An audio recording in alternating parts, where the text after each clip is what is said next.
5 candidate confirm చేశాడు, మళ్ళీ చేస్తాం.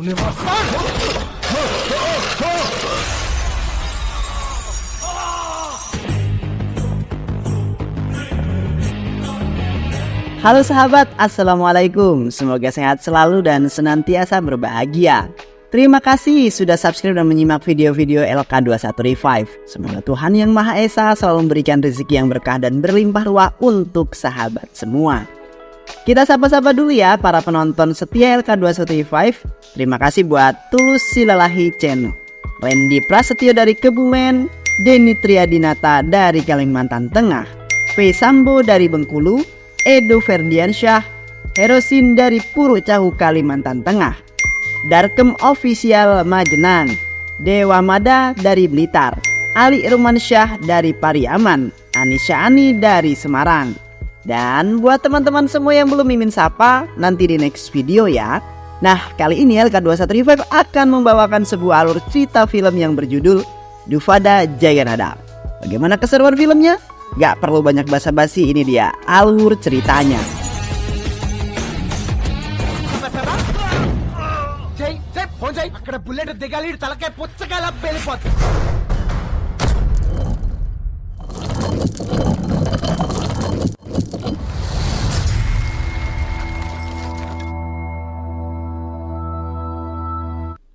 Di awal film, kita akan diperlihatkan dengan seorang bocil yang bernama Dufada Jaganada.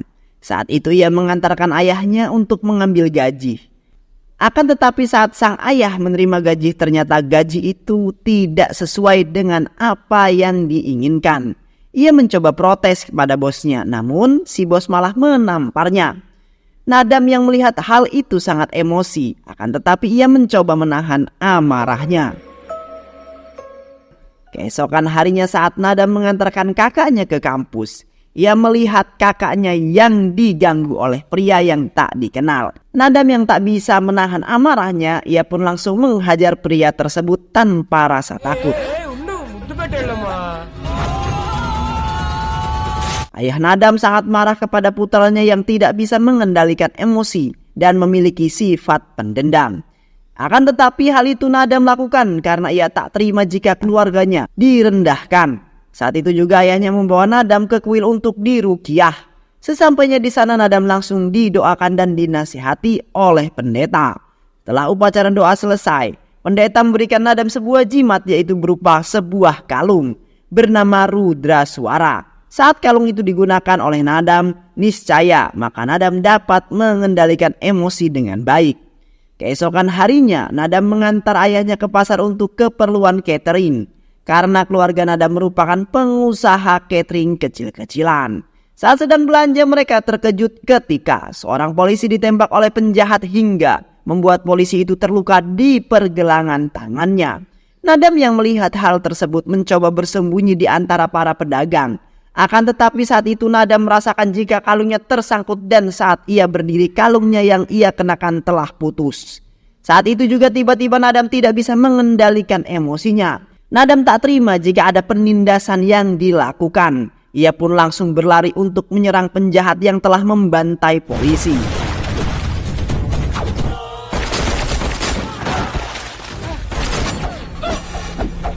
Inspektur polisi yang bernama Purusotam melihat hal itu sangat kaget. Ia tak menyangka jika seorang bocil sangat berani untuk bisa menyerang penjahat yang selama ini ditakuti di wilayah itu. Setelah kejadian itu, inspektur membawa Nadam ke kantornya untuk menginterogasi dan menanyakan identitas Nadam yang sebenarnya. Saat Purusotam sedang menginterogasi Nadam, tiba-tiba seorang petugas membawa seorang pelaku pelecehan.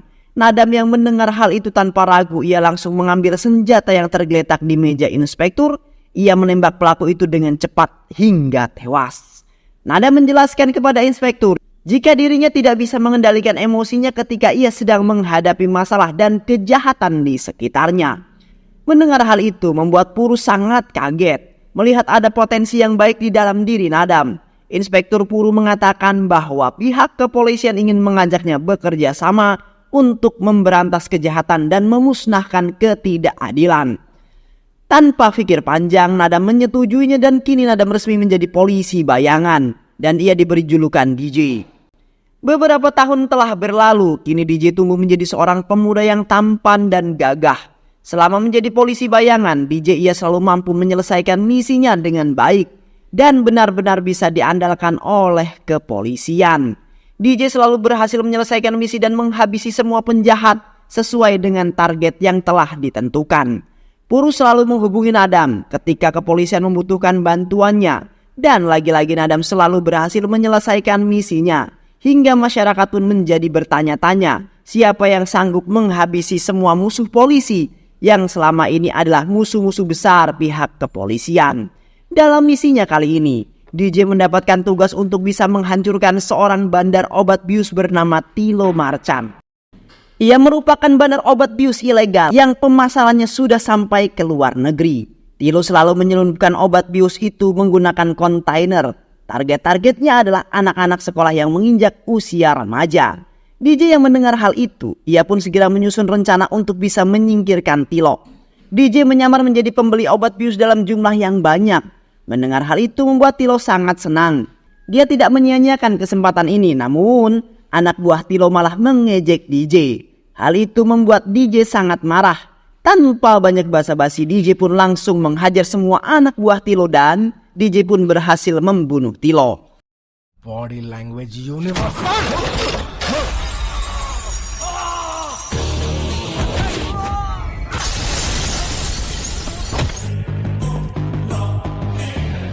Sementara itu, di tempat lain, kelompok mafia bergerak di perusahaan konstruksi melakukan perbuatan yang kejam di luar usaha mereka kepada orang yang berani menentang dan mengancam pekerjaan mereka.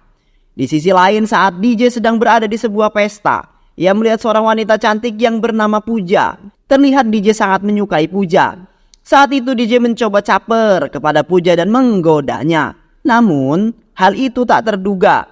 Justru Puja langsung menggoda DJ dan mengatakan kalau ia menyukai DJ. Yang ia kenal sebagai Sastri bukanlah DJ. Mendengar hal itu, Sastri alias DJ dibuat salting oleh Puja dan membuat DJ sangat bahagia. Karena dia juga menyukai Puja, lalu Sastri memberikan sebuah gelang spesial untuk Puja sebagai tanda cintanya. Kejadian tersebut disaksikan oleh semua tamu yang hadir. Malam itu Sastri sangat bahagia karena cinta tidak bertepuk sebelah tangan. Keesokan harinya setelah pesta selesai, DJ memutuskan untuk menemui Puja. Saat Puja sedang bersama teman-temannya, Sastri alias DJ langsung menghampiri Puja dan mengatakan bahwa dirinya siap menjadi suaminya. Puja yang mendengar hal itu seketika tertawa, juga temannya menertawakan Sastri. Mereka berkata bahwa jika semalam Puja hanya berbohong dan sengaja mempermainkannya. Bahkan ia juga mengatakan bahwa Sastri bukanlah selera Puja, karena Sastri hanyalah tukang catering miskin. Bahkan status sosial keluarga pun sangat berbeda. Puja menegaskan jika saat ini dirinya sudah memiliki seorang gebetan, dan gebetannya saat ini merupakan seorang miliarder kaya raya, bukan tukang catering seperti Sastri. Mendengar hal itu seketika membuat DJ terdiam dan berkata kalau suatu hari nanti Puja akan datang kembali dan memohon padanya. Saat itu DJ memutuskan untuk pulang ke rumah. Akan tetapi sampai di rumah di sana, DJ merasa terkejut ketika ia melihat kakeknya telah meninggal dunia. Beberapa keluarganya menyebutkan kalau kakeknya telah bunuh diri. Hal itu sangat membuat hatinya hancur. Malam harinya, DJ menemukan surat yang ditinggalkan kakeknya dan di surat itu dituliskan kalau ia telah memesan sebuah apartemen yang menghabiskan semua uangnya. Namun saat cicilan terakhir ia malah tidak mendapatkan sama sekali apartemen yang ia inginkan. Bahkan setelah ia mengetahui kalau perusahaan itu adalah palsu, membuat kakek DJ sangat depresi dan akhirnya memilih untuk mengakhiri hidupnya.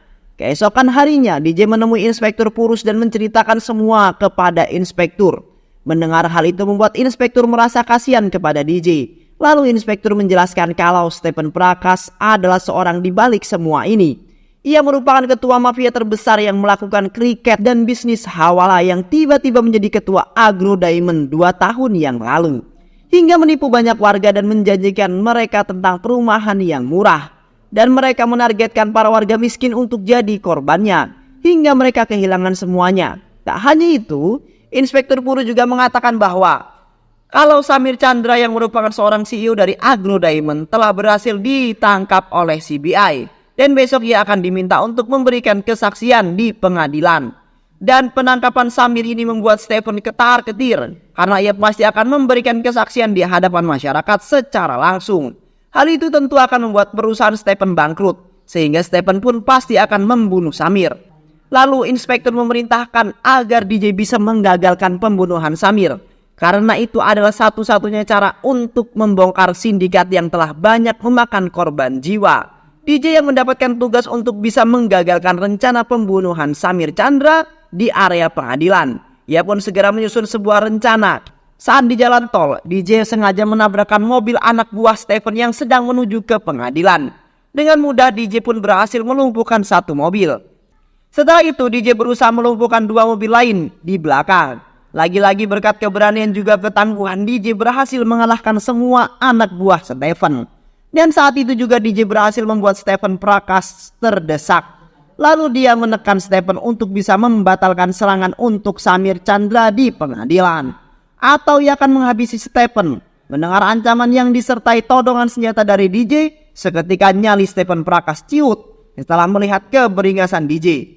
Stephen yang ketakutan dan langsung menelpon semua sniper yang telah ia siapkan dan memerintahkan mereka semua agar membatalkan misinya untuk menghabisi Samir. Dan karena kejadian itu membuat perusahaan Agro Diamond mau tidak mau harus membayar kerugian sebesar 900 crore.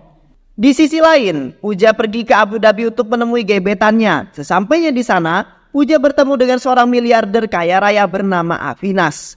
Ia merupakan seorang pengusaha kaya di Abu Dhabi. Saat Pooja pertama kali melihat Avinash, ia sangat terkesan dengan apa yang ditunjukkan oleh Avinash. Namun setelah beberapa saat bersama Pooja, ia merasa kesal dengan tingkah yang ditunjukkan oleh Avinash yang selalu berbicara dengan arwah ibunya. Pooja merasa jika Avinash mengalami gangguan skizofrenia. Skizofrenia adalah gangguan mental di mana penderitanya mengalami kesulitan dalam membedakan khayalan dan realita. Pooja yang mulai bosan dengan Avinash saat Pooja melihat sebuah gelang yang telah Sastri berikan untuknya. Seketika ia tiba-tiba merasa rindu dengan Sastri. Pooja merasa bersalah dan telah bersikap berlebihan kepada Sastri, sehingga ia memutuskan untuk pulang ke Chennai menemui Sastri dan meminta maaf atas perlakuannya padanya saat itu. Sesampainya di kediaman Pooja, Pooja langsung menceritakan tentang semua perasaannya pada ayahnya. Kalau ia mencintai Sastri, seorang tukang masak dari Annapurna Catering. Mendengar hal itu ayahnya sangat tidak setuju karena mereka bukanlah berasal dari kasta yang sama seperti mereka. Akan tetapi Pooja tetap mengeyel. Ia berkata kepada ayahnya jika ia benar-benar mencintai Sastri dan hanya ingin menikah dengan Sastri. Mendengar hal itu justru membuat ayahnya marah bisa-bisanya. Pooja suka kepada tukang catering. Ia tak terima jika Pooja menikahi tukang masak catering. Ia pun berusaha untuk menghabisi Sastri. Lalu ia menelpon Royala Nayudu dan memerintahkan anak buahnya untuk mencari pemuda itu.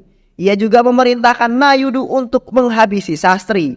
Setelah mendapatkan info tentang keberadaan Sastri, para anak buah Nayudu datang ke kuil tempat Sastri berada.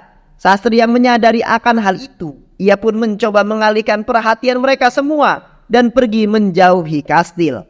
Mereka yang melihat Sastri melarikan diri, mereka pun mencoba mengejar Sastri. Sampai di stasiun kereta api tua. Sesampainya di sana mereka pun langsung menghajar Sastri dan mencoba membunuh Sastri. Namun Sastri bukanlah tandingan mereka. Justru Sastri lah yang malah berhasil membantai habis anak buah Nayudu.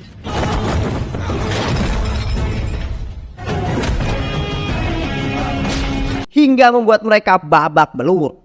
Saat itu Stephen yang berada di tempat kejadian, ia merasa terkejut ketika melihat Sastri. Dan pada akhirnya Stephen pun berhasil mengetahui jika Sastri adalah DJ yang pernah berhadapan dengannya. Stephen mencoba untuk pergi melarikan diri, akan tetapi hal itu sangat tidak mungkin karena DJ mengepungnya. Tak ada yang bisa lari dari DJ. Pada akhirnya DJ pun berhasil membuat Stephen babak belur. Tak lama Nayudu menelpon dan diterima oleh DJ. Dalam teleponnya, DJ mengatakan untuk Nayudu dirinya mau mengembalikan semua uang yang dikumpulkan dari hasil menipu masyarakat. Jika tidak menyerahkan dirinya ke polisi, maka ia akan menghabisinya juga. DJ berjanji akan menemukan Nayudu dan mengambil sendiri uang hasil Nayudu yang menipu warga. Lalu DJ membawa Stephen ke sebuah tempat yang aman untuk diinterogasi Inspektur Purus. Keesokan harinya, Sastri dikejutkan dengan kedatangan Puja yang mengatakan kalau ia benar-benar mencintai Sastri dan ingin menikah dengannya. Mengetahui hal itu, DJ tertawa dan mengatakan kalau apa yang pernah ia katakan benar-benar terjadi. Lalu Puja pun mengirim foto dirinya yang sedang bersama Sastri pada ayahnya. Hal itu Puja lakukan untuk meyakinkan ayahnya jika dirinya benar-benar mencintai Sastri dan berniat menikah dengan Sastri. Foto tersebut pun diperlihatkan kepada Nayudu yang saat itu bersama dirinya. Ia melihat pria yang dalam foto tersebut adalah orang yang sama, yang pernah menggagalkan rencananya untuk menghabisi Samir Chandra. Untuk memastikannya, Nayudu menyusun sebuah rencana dan meminta menteri untuk menyetujui hubungan Puja dan Sastri. Tak lama setelah itu, keluarga Puja pun datang ke desanya Sastri untuk memberikan restu tentang hubungan Sastri dengan Puja. Saat itu Royala juga ikut bersama mereka dan berpura-pura sebagai pengawal pribadinya. Ayahnya Puja, keluarga Sastri sangat senang ketika mendapatkan kunjungan dari keluarga Puja dan akan melamar Sastri menjadi menantunya. Mereka menjamu keluarga Puja dengan sangat baik, sementara Nayudu mengamati benar-benar siapa sebenarnya si Sastri sebenarnya. Hingga ia pun yakin kalau Sastri adalah orang yang sama dengan orang yang mengalahkan saat perjalanan menuju ke pengadilan. Tak lama setelah itu, Laksmi yang merupakan kakak perempuan Sastri berlari memasuki rumah dan menangis ketakutan. Ia menceritakan bahwa saat di perjalanan menuju rumah, ia diganggu oleh beberapa penjahat dan menyiramkan bensin ke tubuhnya. Mereka berkata dan bertanya di mana keberadaan Stephen Prakas. Mendengar nama itu, Sastri terkejut dan mulai menyadari jika posisinya sebagai DJ telah tercium musuh dan mulai membahayakan keluarganya.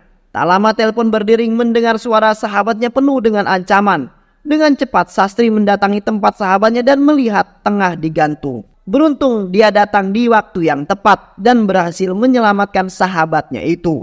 Lalu DJ menemui Inspektur Purus dan menceritakan semua kejadian itu. Kepada inspektur ia berkata bahwa saat ini jati dirinya telah diketahui oleh para musuh dan mengancam keluarganya. Namun Sastri tidak menyerah begitu saja, karena ia akan tetap membantu polisi untuk menegakkan keadilan. Dan dia akan benar-benar mengakhiri hidup Nayudu. Sastri juga yakin kalau ia mampu untuk menghabisi Nayudu. Lalu Sastri menyusun sebuah rencana untuk menjebak Nayudu and the gang. Hal yang pertama ia lakukan yaitu membawa keluarganya untuk bersembunyi terlebih dahulu. Sebelum ia melakukan penyerangan, Sastri membawa keluarganya meninggalkan kota dan menuju Delhi untuk mengadakan upacara keagamaan di sana. Sastri mengantar mereka terlebih dahulu ke stasiun kereta api untuk memastikan mereka aman telah berada di kereta api. Setelah keluarganya berangkat, ia pun kembali ke rumahnya sendiri untuk menunggu musuhnya datang. Tak lama orang-orang Nayudu datang dan menerobos masuk ke rumah Sastri. Saat itu Sastri memainkan perannya dan mengatakan kalau dirinya bukanlah DJ, melainkan Sastri si anak desa. Akan tetapi anak buah Nayudu tidak percaya. Mereka terus mengajar Sastri berulang kali. Sastri mendapatkan pukulan dari mereka, namun Sastri tetap diam dan tidak melawannya. Hingga masyarakat yang melihat merasa takut dan kasihan kepada Sastri. Kemudian anak buah Nayudu pun membawa Sastri ke sebuah gudang tua untuk dihabisi. Sesampainya di sana Sastri kembali dipukuli oleh semua anak buah Nayudu. Mereka pun berniat akan menghabisi Sastri yang tidak mengakui bahwa dirinya adalah DJ. Saat mereka akan membunuh Sastri, Sastri meminta satu permintaan terakhir sebelum mereka membunuhnya. Ia meminta anak buah Nayudu untuk melepaskan kalung rudra suara yang mengikat di lehernya. Mereka pun menurutinya, namun bersama seketika Sastri pun berubah menjadi DJ dan menghancurkan mereka satu persatu.